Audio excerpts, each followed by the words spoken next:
আসসালামু আলাইকুম। মুস্কানকে নিয়ে একটু ঘোরার জন্য বের হয়েছিলাম, তো বাড়িতে ফেরার পথে এই ভিডিও করা। এটা হচ্ছে রাজেন্দ্রপুর চৌরাস্তা। তো আমার বাসা যেহেতু রাজেন্দ্রপুর বাজারে, তো এই পথটা দিয়ে আমাকে অনেকটা দূর যেতে হয়, প্রায় 10-12 কিলোমিটার। তো প্রতিনিয়ত এই রাস্তা দিয়ে যাওয়া আসা করতে করতে এই রাস্তার প্রতি একটা অন্যরকম ভালো লাগা আমার তৈরি হয়েছে।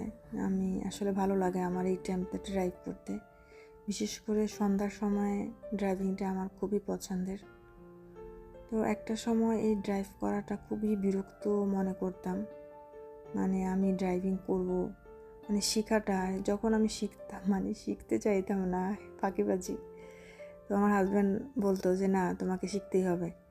তো যখন মনে প্রাণে একটা আত্মবিশ্বাস কাজ করলো যে না, আমি পারবো, ড্রাইভ করতে পারবো ইনশাআল্লাহ, আমি মাত্র 7 দিনের মাথায় মেন রোডে বের হয়ে যাই গাড়ি নিয়ে।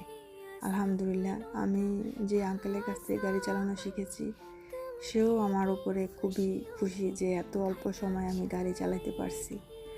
তো আলহামদুলিল্লাহ, সবই আল্লাহর ইচ্ছে। তবে গাড়ি চালানোর পাশাপাশি আমি রান্নাটা খুব ভালো করি। ছোটোবেলা থেকেই আমার রান্না করার অনেক শখ। আমি মা কোনো কিছু রান্না করলেই বসে থাকতাম পাশে। তো এই অভ্যাসটা আমাকে ছোটোবেলায় যেরকম তাড়া করতো, এখন বড় হয়েও তাই। তো আপনাদের সাথে গল্প করতে করতে আমি চলে আসছি আমাদের রাজেন্দ্রপুরের বাজারের দিকে। আল্লাহ হাফেজ।